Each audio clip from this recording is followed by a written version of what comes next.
This morning I discussed the idea of the self as the basis of the universe and showed that this idea, which is fundamental to the central tradition of Hindu philosophy, is not a logical idea. You could call it paralogical, metalogical, or something like that. Because logically, we can discuss only what can be classified. And in logic, only that which can be classified has meaning. Buddhist philosophy speaks of the four unknowns: water to the fish, air to the bird, enlightenment to the ignorant, and the mind to man. Because what we are embedded in, what, as I said, we are on in the sense that something is on the radio or on tape or on, like a color transparency, is on film. What we are on is in everything. It's like salt in the sea. And therefore, since it's in everything and in all directions, it never becomes an object. But that doesn't mean to say that there isn't some form of knowledge in which, shall we say, its presence is apprehended rather than comprehended. So for Hinduism, and especially for its central philosophy called Vedanta, the anta or summation, the end of the Veda, the Veda being the traditional scriptures of Hinduism, dating from perhaps about 2000 BC.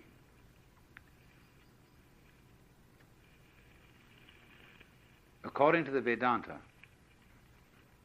realization of the self is the goal of life.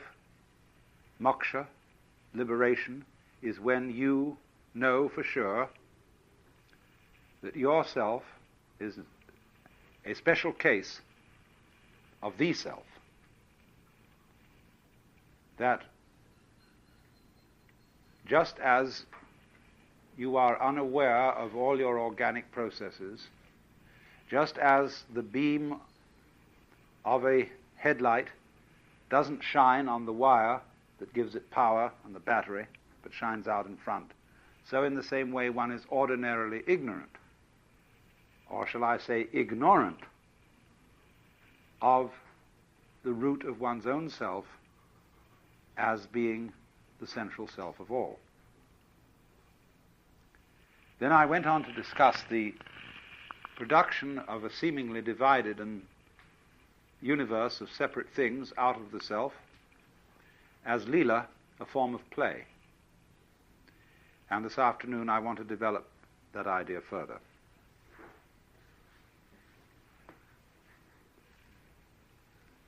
You must remember, of course, that the word play and the word game have many levels of meaning.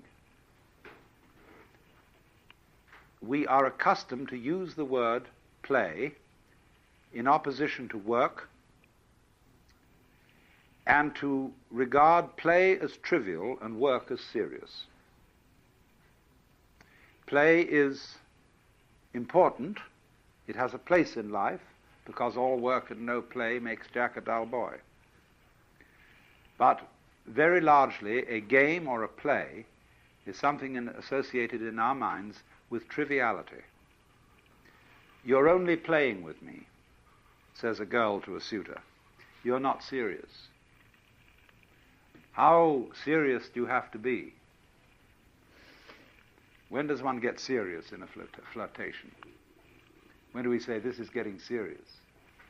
When you're holding hands, playing footsies under the table, kissing, petting, sleeping together, married and babies.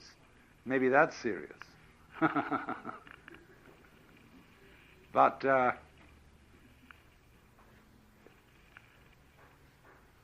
we also use the word play in a non-trivial sense. I won't say in a serious sense. Because if somebody says to you, I love you, and you turn round and say, "Are you serious?" that's the wrong question. What you should ask is, "Are you sincere? Do you really want to be loved seriously?" Oriental women often make the comment that American men never laugh when they make love. They're so serious about it. They've got to do that thing, you know. So, we say very often, "I went to a play." Well, what did you go to? Oh, it was Hamlet, a tragedy. But it was still a play. "I went to hear Heifetz playing the violin." Was that a trivial matter? On the contrary. The very highest kind of art form. Still play. And you pay entertainment tax when you buy your ticket. I say too, when I do philosophy, like I'm doing with you, this is entertainment. But in the sense, perhaps, I hope, of your listening to someone play a musical classic. I'm not being serious, but I am being sincere. The difference, you see, between seriousness and sincerity is that seriousness is someone speaking in the context of the possibility of a tragedy. That there is a situation where things might go absolutely wrong. And then I put on the expression which is serious. That's why soldiers on parade are always serious. They don't laugh. And when they salute the flag, they put on a stern expression. That's why in courts of law and in churches, people don't normally laugh, because all that we deal with here is very important, a matter of life and death. But the fundamental question must be brought forth: is God serious? And obviously the answer is no, because there's nothing to be serious about. I said also that the self, as conceived, the supreme self, was quite useless, that it was immaterial, it doesn't matter. And because it transcends all values of what is better or worse, what is upwards or downwards, what is good and bad. It so weaves the world that the good and the bad play together, like the black and white pieces in the game of chess. You could imagine, for example, the radiance of God shining out, and you find that the whole radiance is composed of tiny little men kneeling and making a worshipping attitude to the center. See? Huge star of these adoring figures. Then you suddenly notice that between the adoring figures, one for one, there's a figure, a dark figure, turned away, facing the other direction, and looking out, not caring about the source at all. And those two together constitute the wave vibration, the crest and the trough that we call light. So, play is deeply the sort of thing children like to do with deep absorption and fascination, to drop pebbles into the water and watch the concentric circles of waves. Or mathematicians. Mathematicians, you know, especially what we call higher mathematicians, are entirely lacking in seriousness. They couldn't give a hoot in hell as to whether what they're doing has any practical application. They are working entirely on interesting puzzles and working out what they call elegant and beautiful solutions to these puzzles.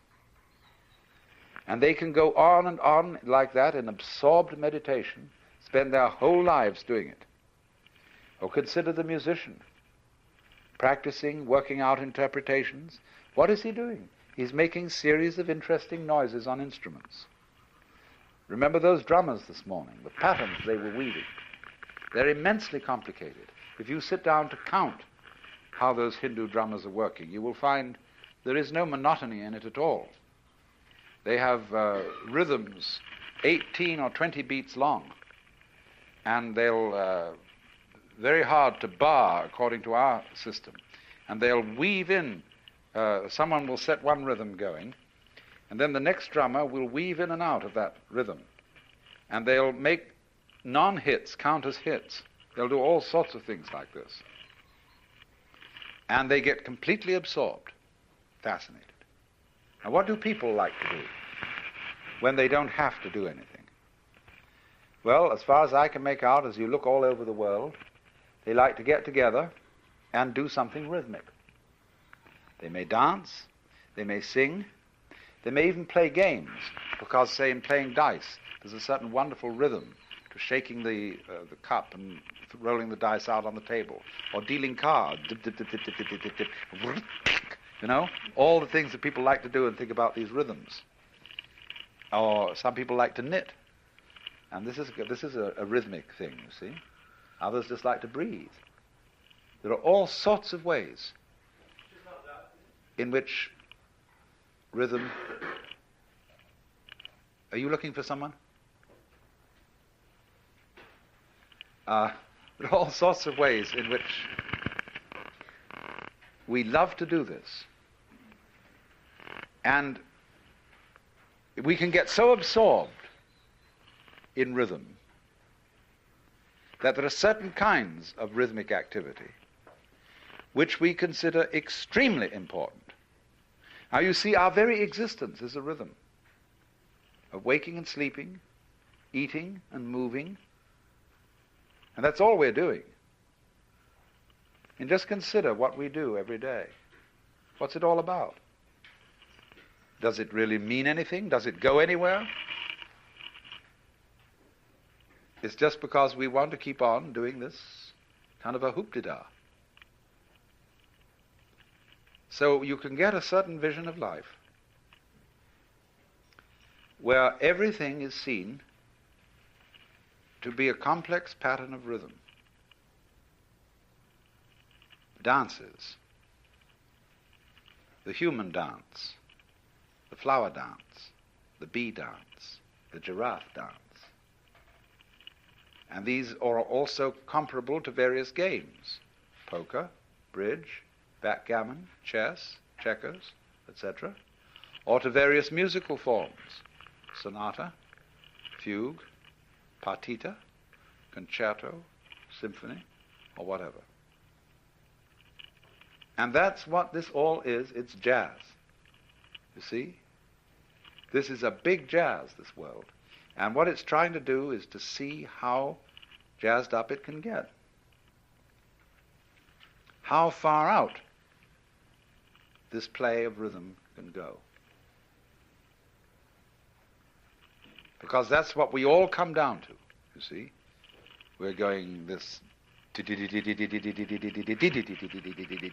in every conceivable way. So then that is why, you see, this fundamental view that the world is play. Now, let's examine the rules of this game.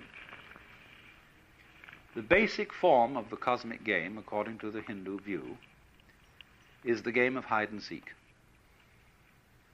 Or you might call it the game of lost and found. Or again, now you see it, now you don't. In examining the nature of vibration, we find a very peculiar thing. If you represent vibration as a wave motion, you will notice that there is no such manifestation as half a wave. In other words, above this line here, it divides you see, crest from trough. We do not find in nature crests without troughs or troughs without crests. No sound is produced unless there is both.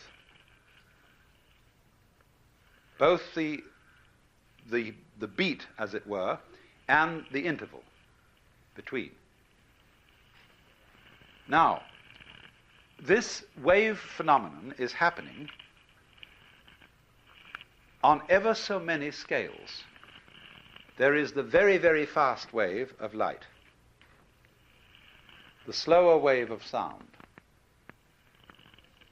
Then there are all sorts of other wave processes. The beat of the heart, the rhythm of the breath, waking and sleeping, the peak of human life from birth to maturity and down again to death. And the slower the wave goes, the more difficult it is to see that the crest and the trough are inseparable. So that we become persuaded in the game of hide and seek that it is possible for the trough to go down and down and down forever and never rise again into a crest. Forgetting that trough implies crest just as crest implies trough. There is no such thing, you see, as pure sound. Sound is sound silence. Light is light darkness. Light is pulsation. And between every light pulse, there is the dark pulse. Only, as I said this morning, it happens so quickly that we only notice the light. And so the Hindus conceive the world then as constructed on this plan. Now you see it, now you don't. So if they put it into mythological terms, and by myth I mean not something that is false, I use myth to mean an image, usually vivid and colorful in character, an image whereby men make sense out of life. And so the Hindu image is that the self eternally plays a game of hide and seek with itself. That the Hindus calculate time in kalpa units. And the kalpa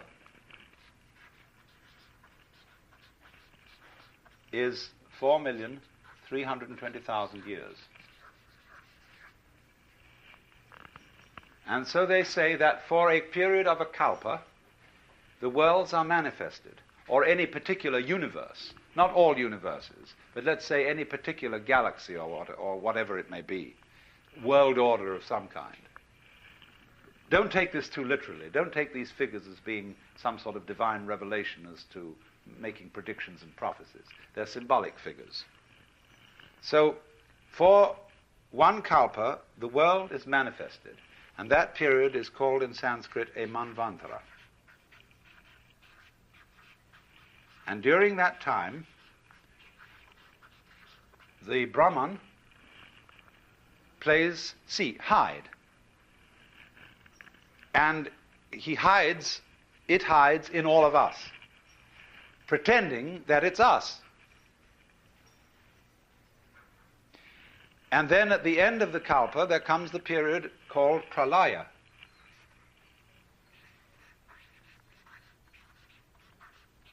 And that also is a kalpa long. And in that period, the Brahman, as it were, comes out of the act and returns to itself in peace and bliss. This is a very logical idea. What would you do if you were God? Would it be interesting, to be all the time in self-possession, isn't the whole fun of things, as every child knows, to go on adventures, to make believe, to create illusions, that is to say, patterns. And so, for some ways of talking in Hindu thought, this world is the dream of the Godhead. The Godhead is, of course, represented as in a way two-faced. With one face, he dreams and is absorbed in the dream world. With the other face, he is liberated. In other words, what you have to understand correctly is that from the standpoint of the self, the supreme self, the pralaya and the manvantara are simultaneous. But put into mythological form, for human consumption, they are represented as being in sequence, following each other. But they really happen at the same time. So that one doesn't realize union with the self after death, later than a certain time. All references to the hereafter should correctly be understood as the herein, as a domain deeper than egocentric consciousness. That is to say, when you get down to the bottom of the egocentric consciousness, you get to its limit, which is figuratively its death. Then you go on inwards to what is super-ego. I don't mean in the Freudian sense of super-ego. Supra-ego. The self deeper than the conscious attention. And in that way, you go inwards to eternity. You don't go onwards to eternity. To go onwards is to find only time and time and time and more time and more time, in which things go round and round and round forever. But to go in is to go to eternity. But in the ordinary way, when we're talking about this graphically and vividly, in imagistic terms, we can talk about the everlasting game of hide and seek, which the self plays with itself. It forgets who it is and then creeps up behind itself and says, "Boo!" And that's a great thrill. It pretends that things are getting serious, just as a great actor on the stage. Although the audience know that what they're seeing is only a play, the skill of the actor is to take the audience in and to have them all sitting in anxiety on the edges of their seats, or to be weeping or laughing, or utterly involved in what they really know is only a play. So you would imagine that if there were a very great actor with absolutely superb technique, he would take himself in. And he, you see, would feel that the play was real. Well, that's their idea of what we're doing here and now. We are all the Brahman, acting our own parts, being human, playing the human game so beautifully that he is enchanted. Do you see what enchanted means? Under the influence of a chant, hypnotized, spellbound, fascinated, and that fascination is Maya. Now then, this works on a little plan. Let us consider the breakdown of a single kalpa. It consists of 4 yugas. Yuga. That means an epoch. Number 1 is called Krita, or sometimes Satya.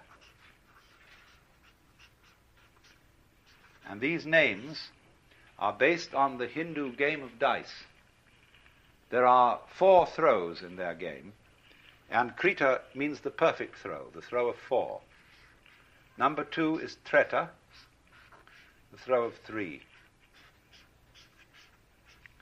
Number 3 is Dvapara, the throw of 2. and number 4 is Kali. That's the worst throw, the throw of value 1. Now, you will see that these yugas divide up a period of 4,320,000 years. I never remember numbers too well. So, the first yuga is 1,780,000 years long. The second is 1,296,000 years.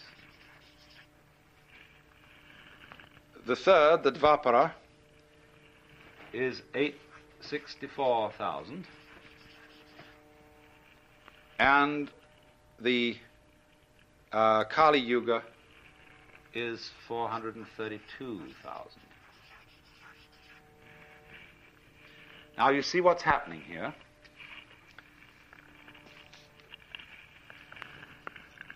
When the manifestation starts, it's as good as possible. Everything is just glorious.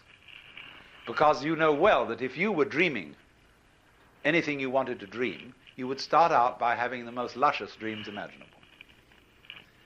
Now, when we get, you see, to the Treta Yuga, something is a little bit wrong. Krita is 4 square.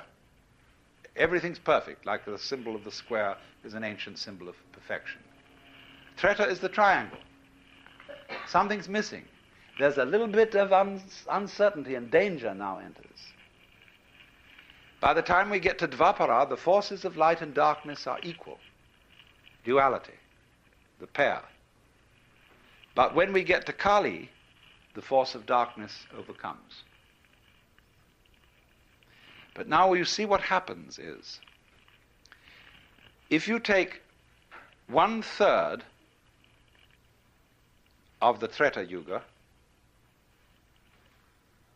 as being on the bad side, half of the Dvapara Yuga as being on the bad side, and all of the Kali Yuga, and you add those figures up, you will get the bad side occupying only 1/3 of the total time.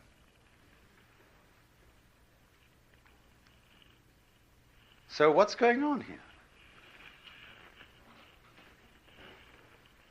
It is not quite a situation, you see, it is not a view of the cosmos in which good and evil are so evenly balanced that nothing happens. Evil is just troublesome enough to give good a run for its money. It's as the game that is being played here is playing order against chaos. But you've got to have some chaos in order to play the game of order against it. But if order wins, there's no further game. If chaos wins, there's no further game. If they're equally balanced, it's a stalemate. So what happens is this. Chaos is always losing, but is never defeated. It's the good loser. And that is a game that is worth the candle. Let's take playing chess. If you get an opponent who can always defeat you, you stop playing with him. If you get an opponent whom you can always defeat, you stop playing with them. But so long as there is a certain uncertainty of outcome, and you win some of the time, then it's a good game. And this is simply a number symbolism, as I said again, not to be taken literally, of the way this thing works. So the mythology says that we are now in the Kali Yuga, which started a little before 3000 BC. So we've got a long way to go to the end of it if you've got to take this literally. But, of course, people have a way of always being in the Kali Yuga. We can go back to Egyptian inscriptions from 6000 BC, which saying is that the world is going hopelessly to the dogs. That's always been the complaint. But according to this mythology, there are you have to realize the Lord, the Brahman, in three aspects. One is Brahma, the creative principle. Two is Vishnu, the preserving principle. And three is Shiva, the destroying principle. And Shiva is very important here. Shiva is always represented in Hindu imagery as a yogi. He is the destroyer in the sense of being the liberator, the cracker of shells so that chickens can come forth, the breaker up of mothers so that their children can be unsmothered, the liberative force of the liberative destruction, the bonfire. That's why devotees of Shiva like to do their meditations along the banks of the Ganges where they burn dead bodies. Because through destruction, life is constantly renewed. Shiva has a paramour, and her name is Kali, but that is a different word than this Kali. You mustn't confuse the two. And Kali is much worse than Shiva. She is black, and she has a long, long tongue, and her eye teeth are like fangs, but she's very beautiful otherwise. Has a lovely figure, but she's black. And in one hand, her right hand, she carries a scimitar, and in her left she carries a severed head hanging by the hair.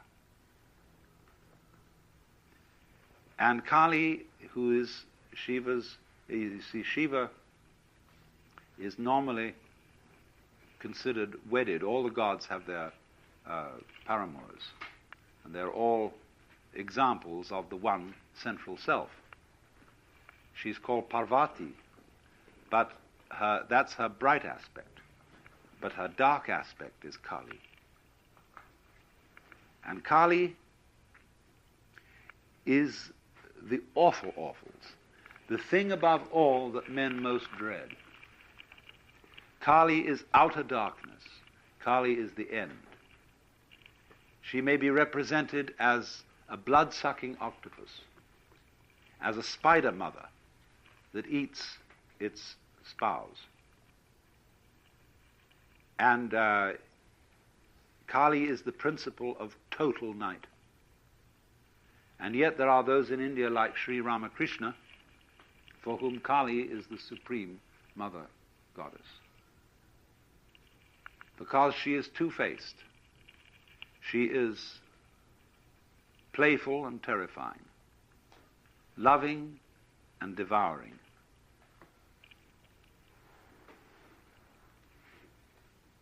Destroyer and savior. And the cult of Kali has as its importance helping one to see the light principle in the very depths of darkness. I have some suggestions for meditation on Kali, which you can all practice very easily. You go to the aquarium, and you find out there the monsters of the deep that make you feel most uncomfortable, and you study them. I have a friend who lives in Big Sur, and when she moved there, she found the house was full of black widow spiders. And you know, every time you put your shoe on, you have to shake it first to be sure there's not one of these things inside. And she couldn't stand them, and she didn't know what to do. So she decided that what she would do was this. She bought a book on spiders, and she read everything about black widows. Then she looked very carefully at photographs of them, and after that she wrote to a biological supply house and got some actual black widows encased in plastic, and she studied them in detail. Finally, she captured in a glass jar a live one and watched it intently. And then, since she knew all about them, she overcame her fear. So in this way, Kali is studied by her devotees. What are the most creepy-crawly things you can think of? What are the most horrible abysses? What corridors of madness could you get lost in? What are the most horrible things you can conceive of? And if you do meditate on those, this will be like putting manure on the soil. And out of all this apparently morbid and dismal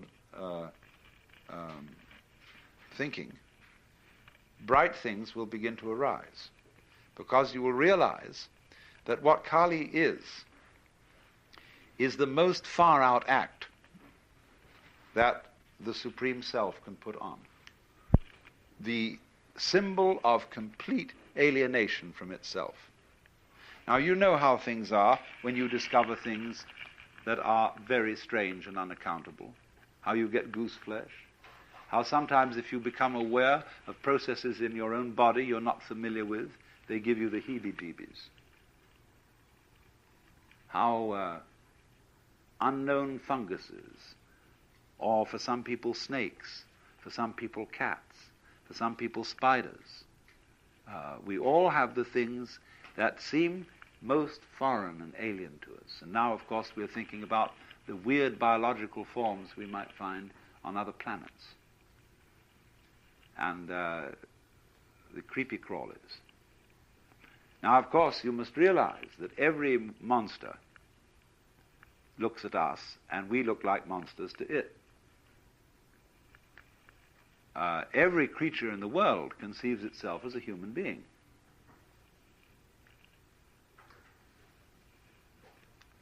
Really, I mean, it's what's natural. And we are so accustomed to our particular shape that we consider that normal. But of course, to fish, we're the most ghastly predators. Birds avoid us, unless they're specially tamed. And the animal world just doesn't like us at all. We don't smell right, nothing is good about us. But they feel natural and normal and human. So what happens, you see, is this. In the process of the game of hide and seek, the Supreme Self tries to see how far out it can get. Just like children like to sit around and have a competition as to who can make the most hideous face. And so, this gets worse and worse as the time cycle goes on, until at the end of the Kali Yuga, Shiva puts in an appearance, and he's all black, and he has 10 arms, and he dances a dance called the Tandava. And in dancing the Tandava, the whole universe is destroyed in fire. But of course, as Shiva, having done this wreckage, turns around to leave the stage, you find that on the back of his head is the face of Brahma, the creator. And it starts again.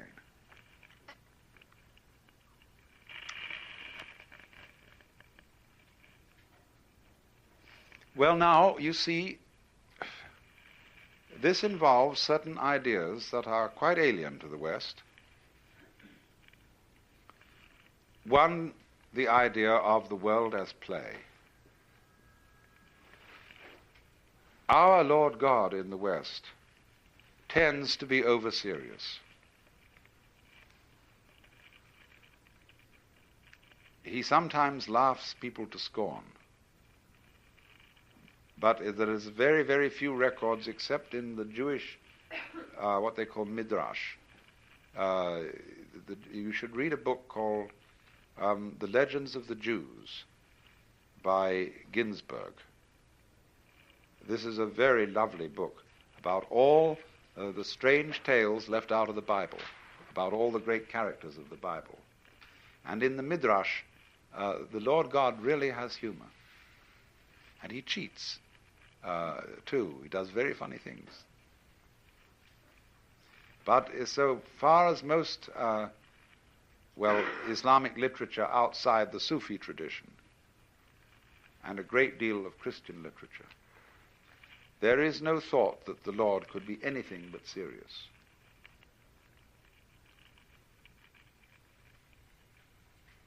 And no Christian a great Christian artist has ever painted a laughing Christ or a smiling Christ. Nothing that I've seen of any of the great masters. Always this figure is tragic and has that sort of look in the eye which says, one of these days you and I have got to get together for a very serious talk.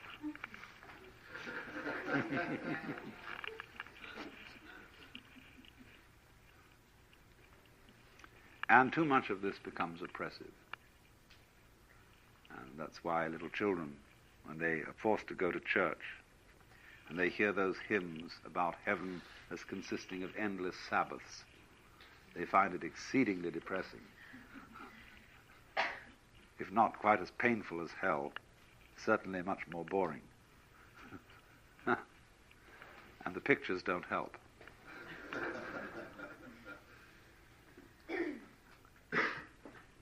Whereas, so you see, there is some difficulty about the notion of the world as dramatic play for us. There's another difficult notion here, and that is cyclic time. See, most of us live in linear time. This originated with St. Augustine and his interpretation of the Bible. Now, I don't know how true this really is, but it's certainly a big fashion in modern scholarship to say that it was Judaism that gave us the idea of history. Hindus have no interest in history whatsoever, or not until recent times, to the total exasperation of historians. There is no way of finding textual evidence of the age of most of the Hindu scriptures, because they aren't interested in history as such. They are only interested in human events as archetypal occurrences, as repetitions of the great mythological themes over and over again. So if in a document started out that a certain adventure happened to King so-and-so, whom everybody knew at the time, in the next generation they'd change the name of that king to the current king, because the story was typical anyway. They just wanted to say a king everybody knew. They altered things in that way, and so they know no kind of chronology. And if you ask even quite intelligent Asians about this, they have difficulty in understanding what kind of a question you're asking. What is this history thing? Whereas on the other hand, according to our scholars, the Jews were historically minded because they remembered the story of their descent from Adam and Abraham, the great event of the liberation from Egypt, and then the triumphant reign of King David, and then things go sliding downhill as other political forces become stronger and stronger. And so they get fixed on the idea that one day is going to be the day of the Lord, and the Messiah will come and put an end to history. And there will be the restoration of paradise. But this is linear. They don't think of the world having been created many, many times before and come to an end many, many times before.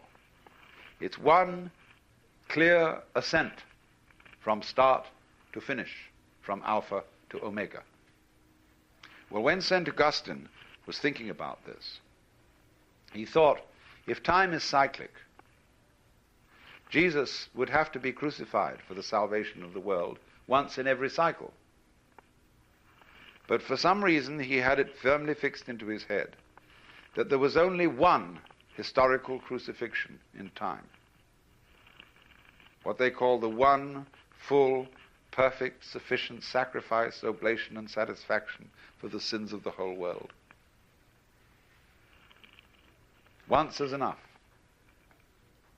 Now, of course, he got his hierarchies confused. It's true, there is one sacrifice, but that's on the plane of eternity. On the plane of time, eternal things can be repeated again and again and again. But so, as a result of that,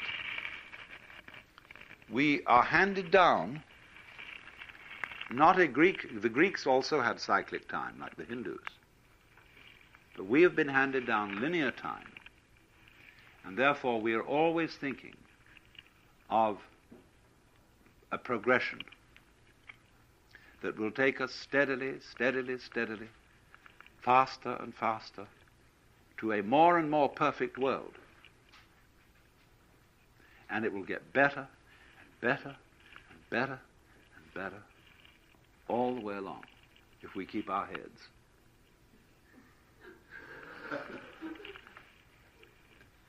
Now, this shows, I think, a rather naive view of human nature.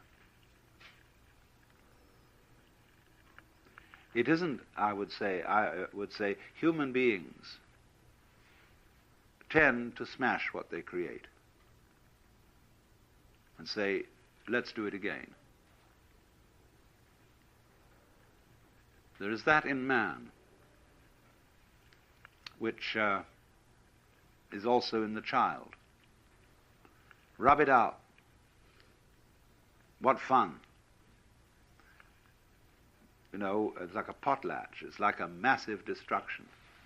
I'm going to give someone a hint here. If you want to make money, and you're interested in this sort of operation, get yourself on the edge of town a lot where you can sell junk.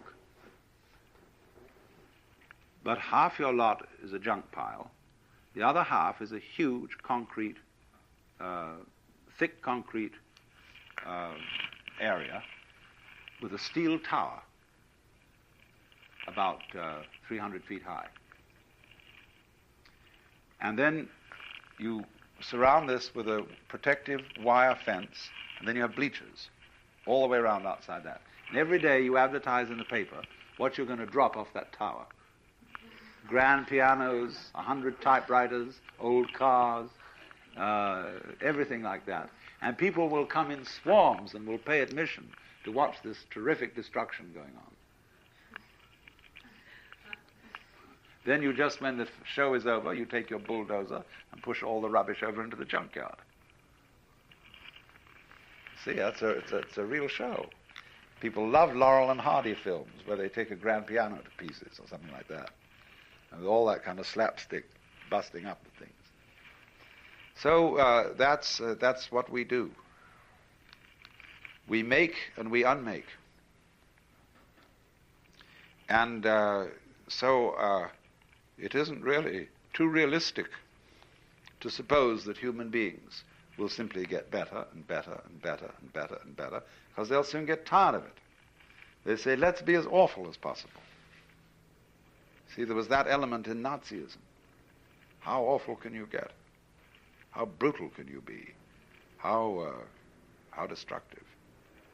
And that, it isn't just Germans, you know, who have that. At one time, people have their constructive aspect uppermost, but at other times they have their destructive aspect uppermost. After all, we are all carnivorous. We are all here right now because of devouring cows and sheep and fish and apples and potatoes and so on. All of them sentient beings. Do you realize how monstrous we are? Of course, we like to do it with table manners and having it killed somewhere else and all those things. We try to pretend we are not doing that, so that when we get a steak served on the table, it doesn't remind us of a cow. And we serve our food in various ways so that it doesn't look like eating these things. Packaging. Some people behind the scenes always do that dirty work. People behind the scenes take away the sewage.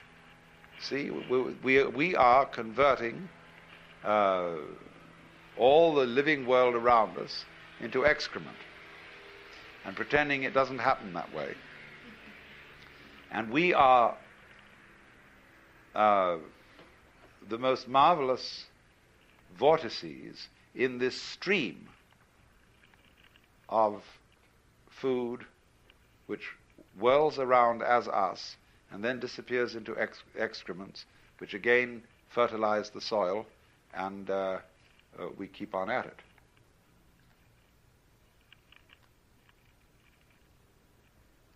So you see, there is that thing in us, which is represented by Shiva Kali. And it's always there. But at the same time, on the basis of this rather terrifying mutual eating holocaust, all this gives off the most marvelous things, just like fish, which are supposed to be so unruly and cannibalistic and so on, have the most shining bodies, lovely creatures in the water. So the Hindu looks at the world with very, very, hard-boiled realism in this way, and sees terror and magnificence, love and fury as two faces of the same thing.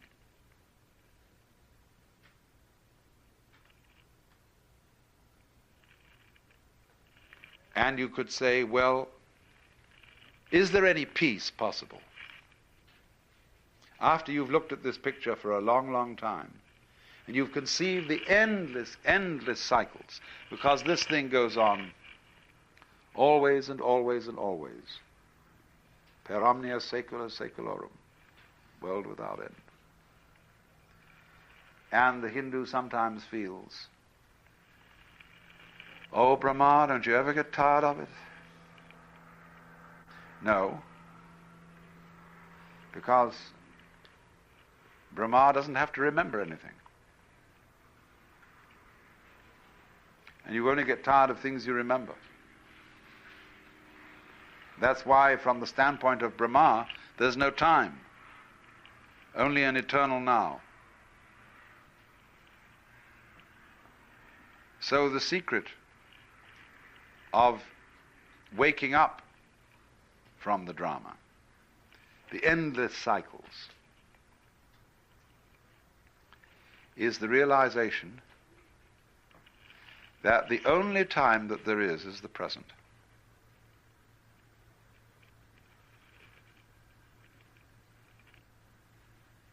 And this is called in Sanskrit the point of time, bindu, or another word used is kshana. This means moment. Bindu means atom. Not in the scientific sense of atom, but the word atom in Greek, the atomos, means what can't be cut. The smallest of the small. I've called it the eeny weeny. So they would say, now if you are realized and awake to the self, you know that you are the present. And there is no other time than the present. And when you become awake to that, boredom is at an end. And you are delivered from the cycles. Not in the sense that they disappear, that you no longer go through them. You do go through them, But you know, you realize that they're not going anywhere. Now then, supposing you liken the rhythm of these cycles to music, how to listen to music with the maximum of enjoyment? Why, surely you don't hurry it up. You don't say, let's get to the end faster. You know how to listen to music only when you slow down time. That's why jazz fans like to smoke marijuana and listen to music, because it slows time down. And you can hear every tiny little ripple of sound. And sit back and let that be. Well, yoga is a method of slowing down time by breathing. And so, in the same way, you can see every little detail of life in a new way. You say, oh my, look at that.